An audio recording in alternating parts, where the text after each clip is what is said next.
De los 12 apóstoles hay nombres que todo cristiano conoce. Pedro, el que negó; Juan, el amado; Judas, el traidor; Tomás, el que dudó; Pablo, el converso. Pero hay otros, los que no protagonizan las escenas dramáticas, los que no tienen frases célebres grabadas en la memoria colectiva, los que aparecen en las listas y desaparecen en el silencio. Felipe y Santiago el menor son dos de ellos. Y sin embargo, uno formuló la pregunta que provocó la revelación más profunda de Jesús sobre su propia identidad. Y el otro tomó la decisión que abrió las puertas del cristianismo al mundo entero. Esta es la historia de los apóstoles que el mundo olvidó, pero que Dios no olvidó jamás. Para entender a Felipe y a Santiago, hay que empezar por el grupo al que pertenecieron, los 12, porque la elección misma de ese grupo revela algo fundamental sobre la forma en que Dios actúa.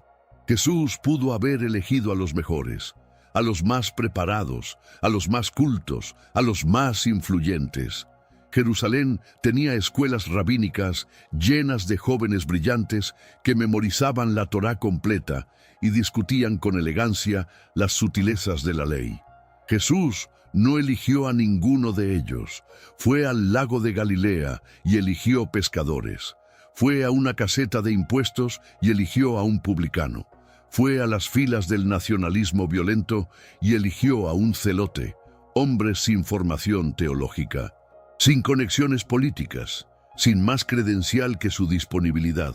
Las listas de los 12 aparecen 4 veces en el Nuevo Testamento, en Mateo, Marcos, Lucas y Hechos.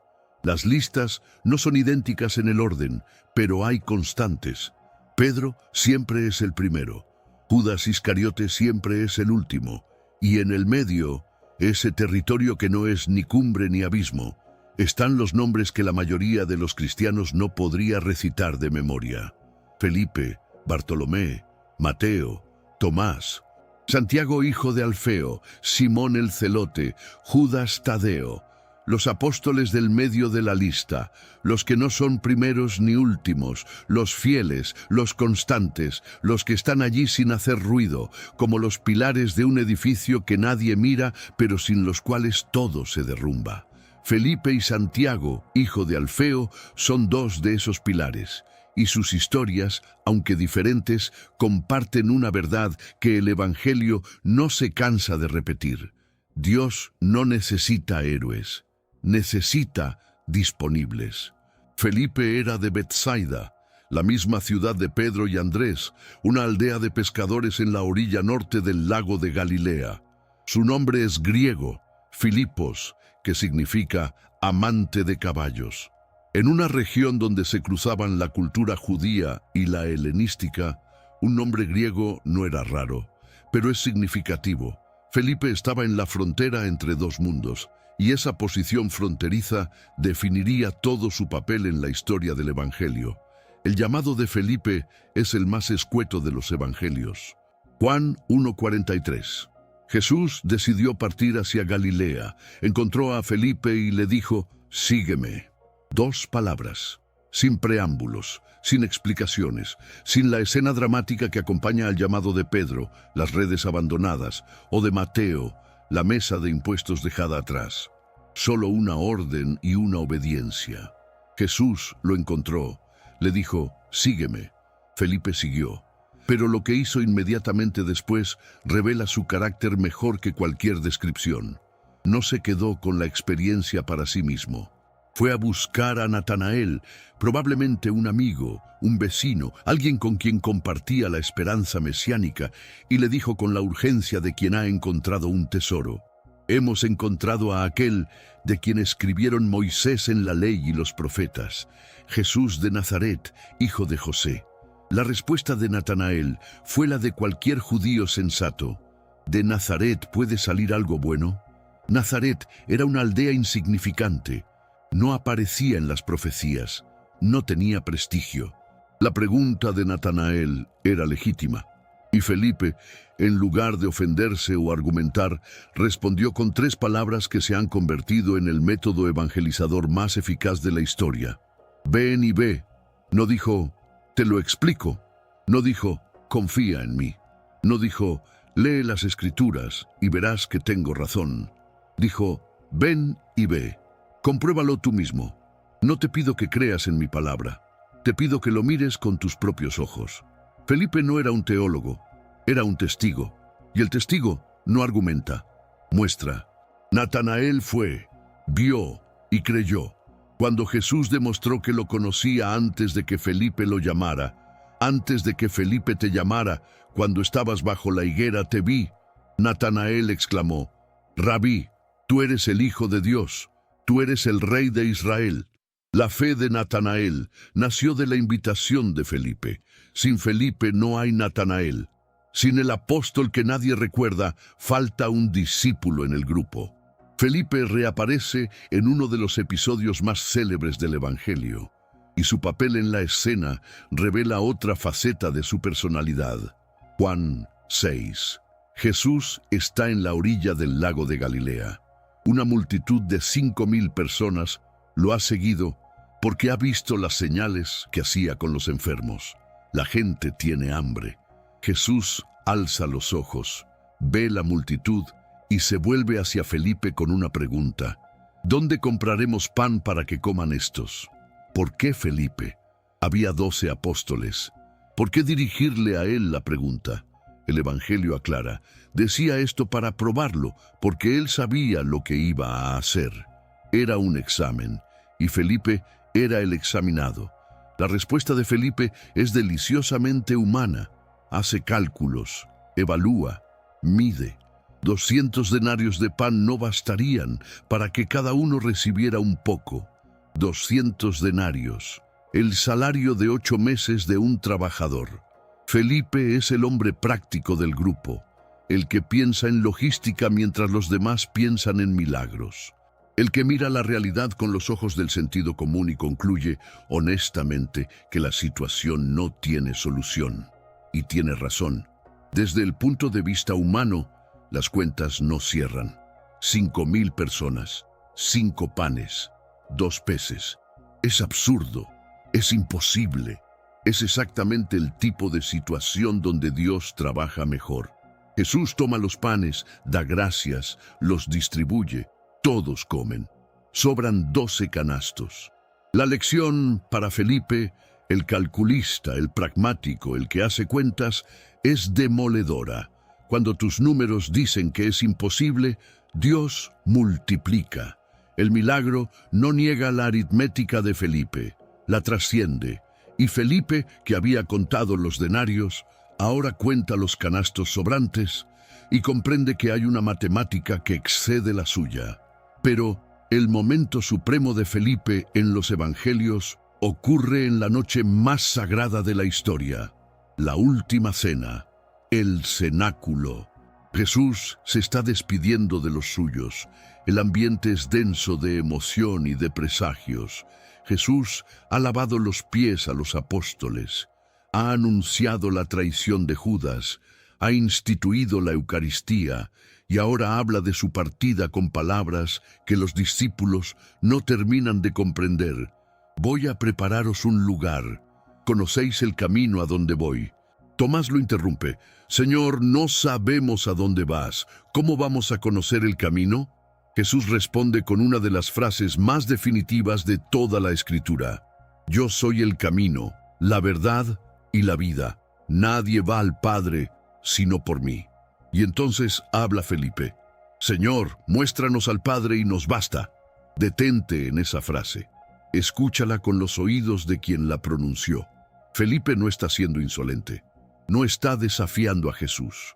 Está expresando el deseo más profundo del corazón humano, ver a Dios. Moisés lo pidió en el Sinaí, muéstrame tu gloria. Los salmos lo claman, mi alma tiene sed de Dios, del Dios vivo. ¿Cuándo podré ir a ver el rostro de Dios? Felipe, sin saberlo, se convierte en la voz de toda la humanidad que busca al Padre y no lo encuentra. Muéstranos al Padre. Eso es todo lo que necesitamos. Si lo viéramos una vez, solo una vez, nos bastaría. La respuesta de Jesús tiene la fuerza de un trueno y la ternura de una caricia. Tanto tiempo llevo con vosotros y no me conoces, Felipe. El que me ha visto a mí ha visto al Padre. ¿Cómo dices tú? Muéstranos al Padre. ¿No crees que yo estoy en el Padre y el Padre en mí? Es quizás la declaración cristológica más importante de todo el Evangelio de Juan. Jesús no dice, yo represento al Padre, ni yo hablo en nombre del Padre, ni yo reflejo al Padre. Dais, el que me ha visto a mí ha visto al Padre. Identidad, unidad, Dios visible en carne humana. Todo el misterio de la encarnación condensado en una frase que nació de la pregunta de un apóstol que la mayoría no recuerda. Sin Felipe no tendríamos esa frase. Sin su pregunta, honesta, torpe, profundamente humana, no tendríamos esa respuesta. Y la Iglesia lleva 2000 años meditando esa respuesta. Los concilios de Nicea y Calcedonia, que definieron la relación entre el Padre y el Hijo, estaban respondiendo a la pregunta de Felipe. Toda la cristología, la ciencia que estudia quién es Jesús, es, en el fondo, un intento de comprender lo que Jesús le dijo a Felipe aquella noche en el cenáculo. Felipe nos representa. Somos nosotros, los que convivimos con Cristo, en la oración, en la Eucaristía, en las Escrituras, y seguimos sin ver lo que tenemos delante. Los que pedimos señales cuando la señal ya está aquí.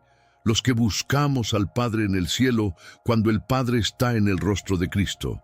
La pregunta de Felipe no es de un incrédulo, es de un creyente que aún no ha comprendido la inmensidad de lo que cree. Y la respuesta de Jesús no es un reproche, es una revelación. Como si le dijera, Felipe, abre los ojos, ya me tienes. Ya tienes al Padre, ya tienes todo. Felipe aparece una vez más en el Evangelio de Juan, y su última aparición es tan simbólica como las anteriores. Juan 12, 20, 22. Estamos en Jerusalén durante la última Pascua.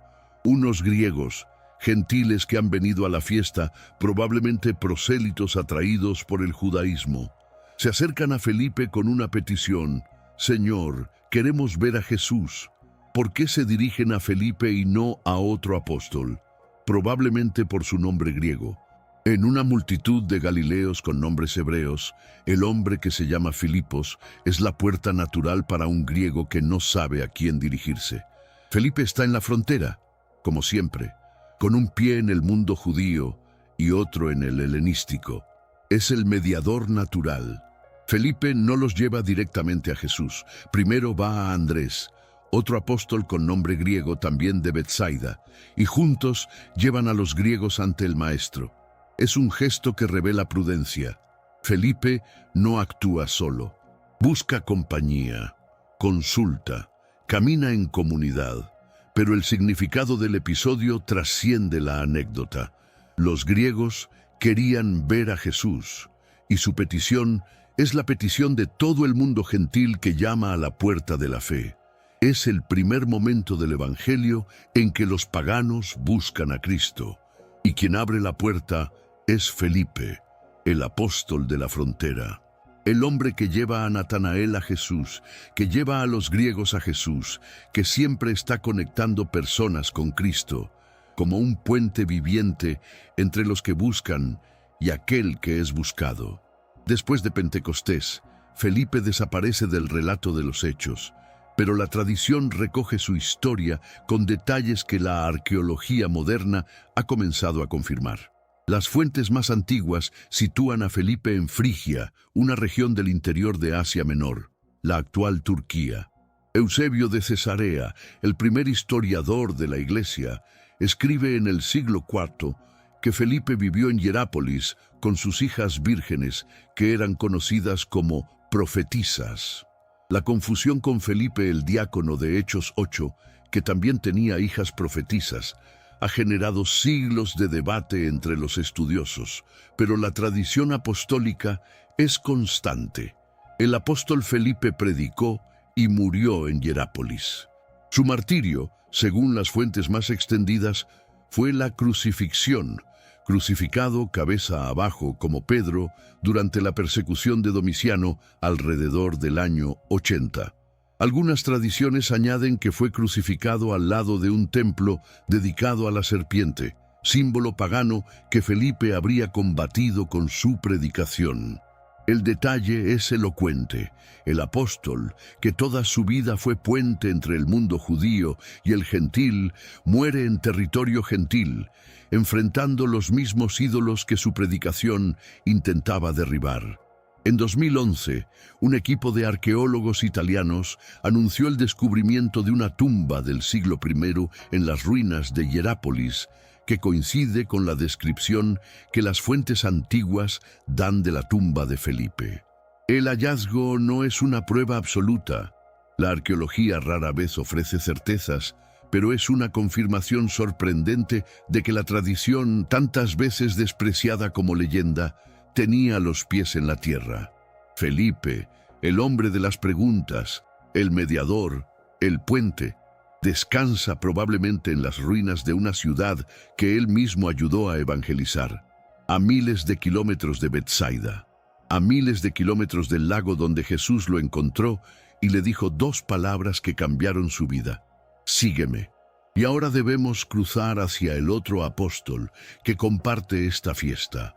Un hombre tan diferente de Felipe que la comparación parece imposible, pero cuya vida completa lo que la de Felipe deja abierto: Santiago. Pero, ¿cuál Santiago? El Nuevo Testamento menciona al menos 3, y la confusión entre ellos ha generado 2000 años de debate. Está Santiago, hijo de Zebedeo, el mayor, hermano de Juan, el primero de los apóstoles en morir mártir, decapitado por Herodes Agripa en el año 44. Está Santiago, hijo de Alfeo, el menor, uno de los 12 que aparece en todas las listas apostólicas, y está Santiago, el hermano del Señor, el líder de la iglesia de Jerusalén que aparece en Hechos, en las cartas de Pablo y que escribió la epístola que lleva su nombre, la tradición más extendida y la que la iglesia asume en la liturgia. Identifica a Santiago, hijo de Alfeo, con Santiago, el hermano del Señor. La palabra griega adelphos, hermano, no tenía en el uso semítico la precisión que tiene en español. Podía significar hermano carnal, medio hermano, primo o cualquier pariente cercano. La iglesia ha entendido siempre que Santiago era primo de Jesús, pariente cercano, compañero de infancia quizás, pero no hijo de María, que permaneció virgen. Si esta identificación es correcta, y la mayoría de la tradición católica así lo sostiene, entonces Santiago creció junto a Jesús. Lo conoció desde la infancia, jugó con él en las calles de Nazaret, lo vio crecer, lo vio trabajar en el taller de José, y sin embargo, durante los años del ministerio público, no creyó en él. Juan 7:5 lo dice con una franqueza que duele.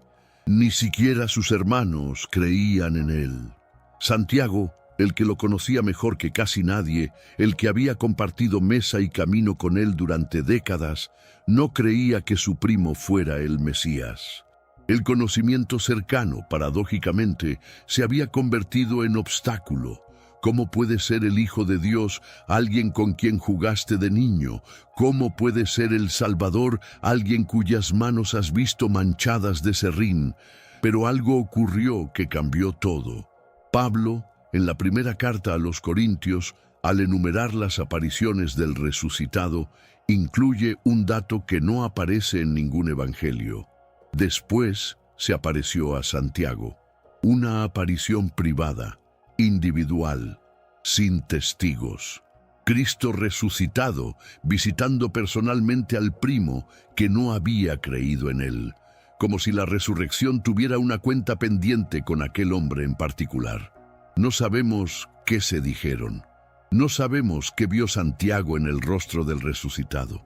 Solo sabemos el resultado. El escéptico se convirtió en apóstol, y no en un apóstol cualquiera, en el líder de la iglesia madre.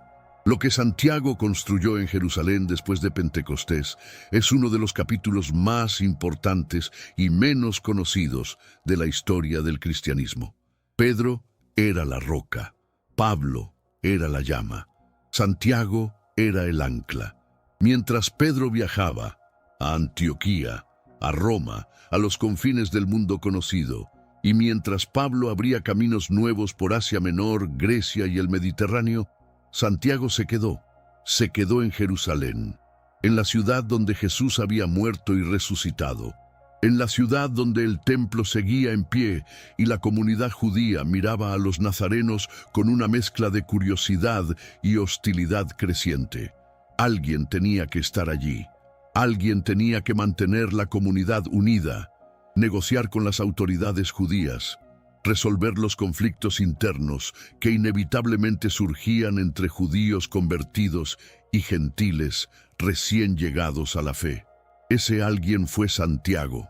Los Hechos de los Apóstoles lo muestran con una autoridad que no viene del carisma arrollador ni de la elocuencia, viene de la solidez. Cuando Pedro escapa de la cárcel milagrosamente, manda avisar a Santiago y a los hermanos. Cuando Pablo sube a Jerusalén después de sus viajes misioneros, se presenta ante Santiago, no ante Pedro, que ya no está allí. Santiago es el obispo de Jerusalén en todo, menos en el nombre, porque el título de obispo aún no existía formalmente, pero la función sí. Y fue en esa función donde Santiago tomó la decisión que cambió el destino del cristianismo. Hechos 15. El Concilio de Jerusalén, la primera gran crisis de la Iglesia. La pregunta que lo desencadenó era sencilla en la formulación y explosiva en las consecuencias. Los gentiles que se convierten a Cristo deben circuncidarse y cumplir la ley de Moisés. Para los judíos convertidos, la respuesta era obvia. Sí, la ley era la ley.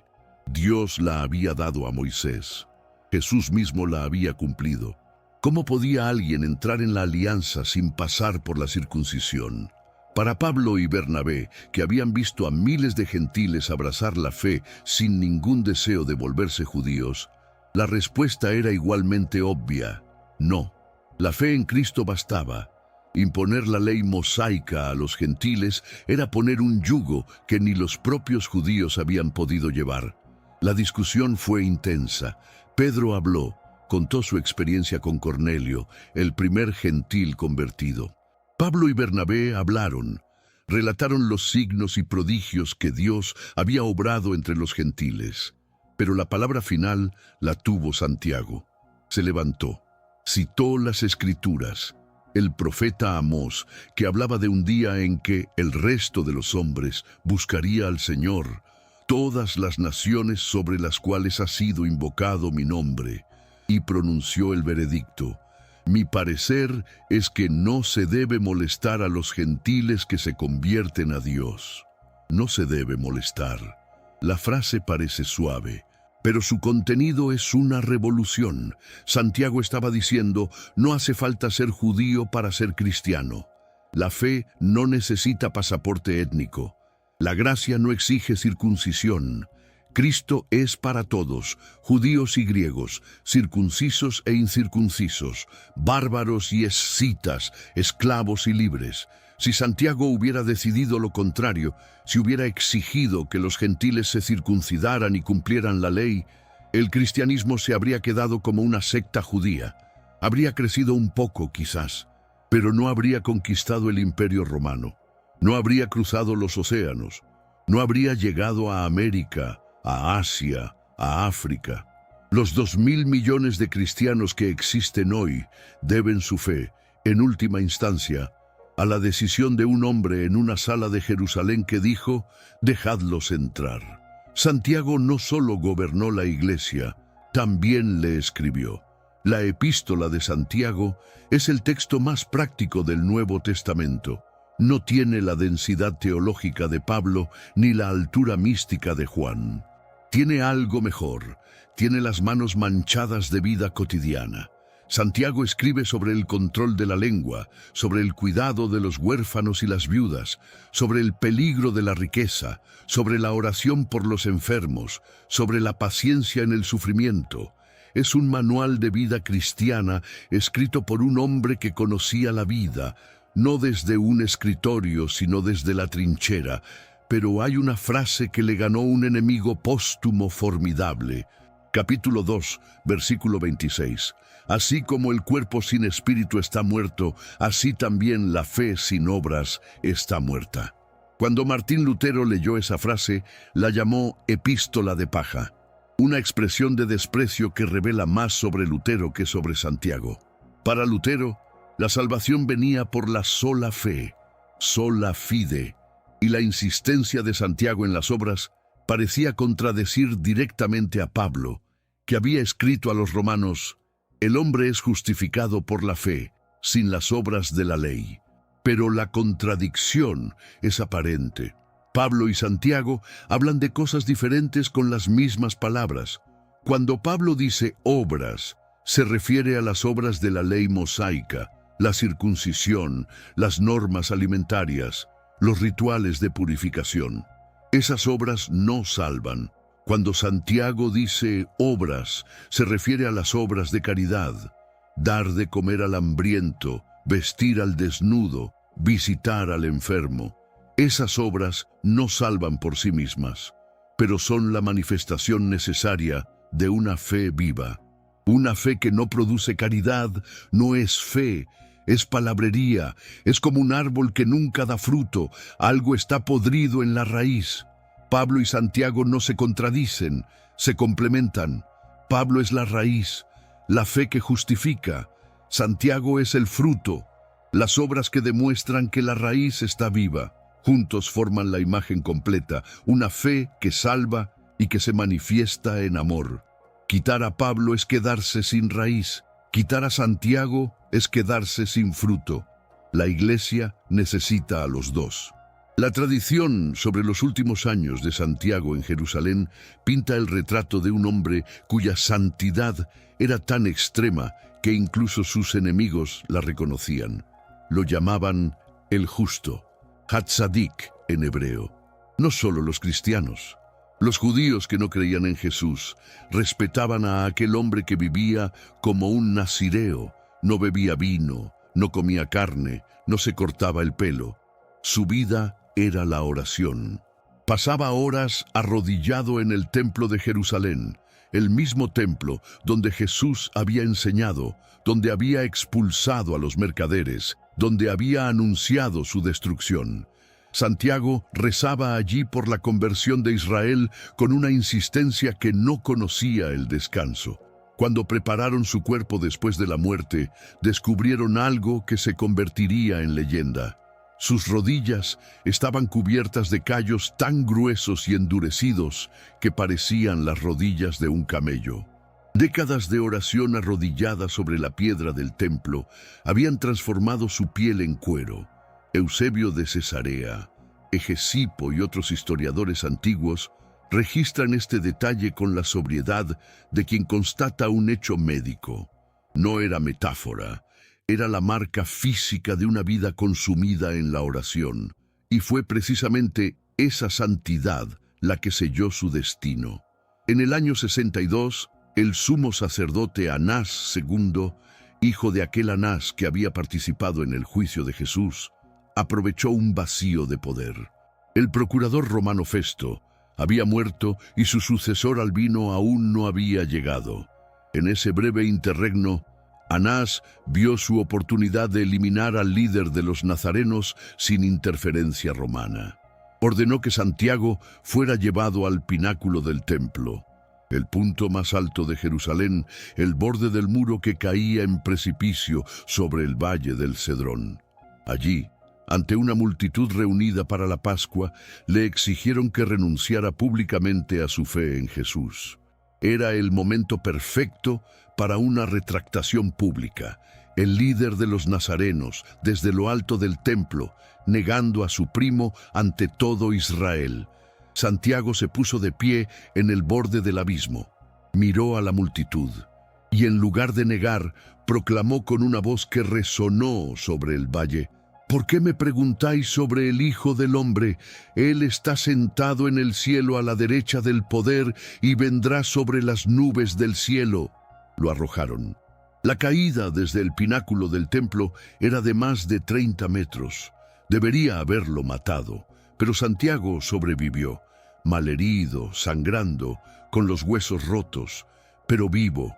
Se arrastró hasta quedar de rodillas, y en esa posición, la misma posición que había mantenido durante décadas en el templo, la posición que había convertido sus rodillas en cuero de camello, alzó la voz por última vez: Padre, perdónalos, porque no saben lo que hacen. Las mismas palabras que Jesús había pronunciado en la cruz, las mismas palabras, el primo repitiendo las palabras del primo, el discípulo imitando al maestro hasta en la muerte. Santiago no improvisó aquella oración, la llevaba grabada en el alma desde aquel día en el Calvario, o quizás desde aquella aparición privada del resucitado que Pablo menciona sin detalles. Fuera lo que Cristo le dijo en aquel encuentro, Santiago lo había interiorizado hasta el punto de morir con sus mismas palabras en los labios. Los sacerdotes, furiosos de que hubiera sobrevivido a la caída, ordenaron que lo apedrearan. Las piedras llovieron sobre aquel cuerpo arrodillado que se negaba a caer. Y finalmente, un batanero, un lavador de lanas, se adelantó con el bastón de madera que usaba para golpear los tejidos y lo descargó sobre la cabeza de Santiago con un golpe que puso fin a todo.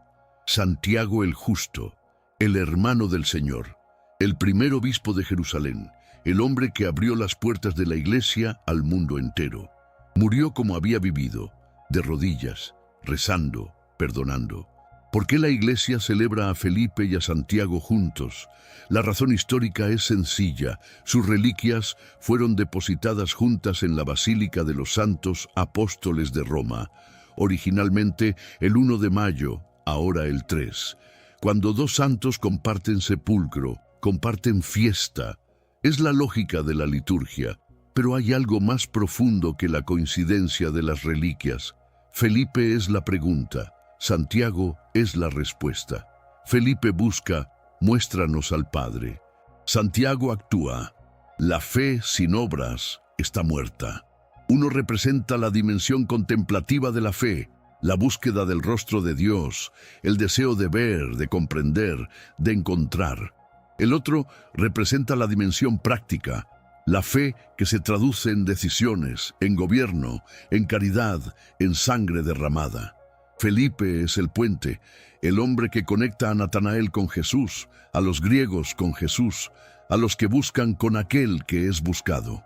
Santiago es el ancla, el hombre que se queda cuando todos se van, que gobierna cuando otros predican, que sostiene la comunidad desde dentro con la fortaleza silenciosa de quien reza de rodillas hasta que las rodillas se convierten en piedra. Juntos completan la imagen de lo que la iglesia necesita en cada época. Personas que preguntan con honestidad y personas que responden con su vida.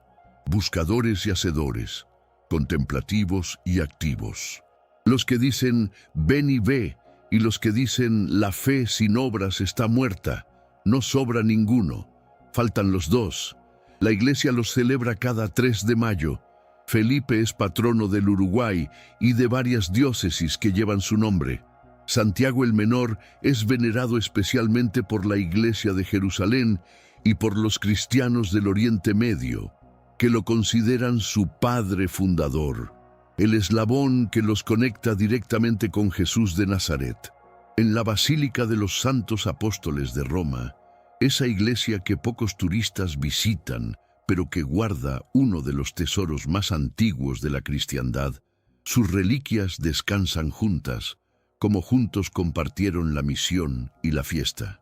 Felipe, el hombre con nombre griego que servía de puente entre dos mundos. Santiago, el hombre con rodillas de camello que abrió la puerta de la fe a todos los pueblos. 2 apóstoles del medio de la lista, 2 nombres que la mayoría no recuerda. Dos pilares sin los cuales el edificio no se sostiene. Si pudieras volver al cenáculo aquella noche, la noche de la última cena, la noche en que Jesús lavó los pies y partió el pan y habló de su partida, verías a 12 hombres sentados alrededor de una mesa. Algunos los reconocerías inmediatamente. Pedro, con su voz de trueno; Juan, reclinado sobre el pecho del maestro; Judas, con la bolsa del dinero apretada entre los dedos. Pero en algún lugar de aquella mesa, quizás en el medio, quizás en un rincón, quizás donde nadie mira, estarían Felipe y Santiago, escuchando, callando, presentes. Felipe, a punto de hacer la pregunta que provocaría la respuesta más grande. Santiago, a punto de iniciar el camino que lo llevaría del escepticismo a la santidad, del silencio al gobierno, de la duda a las rodillas de camello y a la muerte en el pináculo del templo. Dos hombres que el mundo olvidó. Dos apóstoles que Dios no olvidó jamás, porque Dios no mide la grandeza por los aplausos que se reciben, sino por la fidelidad con que se sirve. Y Felipe y Santiago sirvieron, cada uno a su manera, cada uno con sus dones, cada uno en su lugar, hasta el final. San Felipe y Santiago el Menor, apóstoles de Cristo, pilares de la Iglesia, testigos de la resurrección, rogad por nosotros. Rogad por los que preguntan sin miedo y buscan con honestidad. Rogad por los que trabajan en silencio y sostienen la comunidad sin buscar reconocimiento. Rogad por los que dudan y necesitan que Cristo se les aparezca personalmente para creer. Y enseñadnos que no hace falta ser el primero de la lista para ser esencial, porque en la Iglesia de Cristo cada nombre importa, cada piedra sostiene y cada apóstol olvidado sigue vivo en el corazón de aquel que dijo: yo os elegí a vosotros.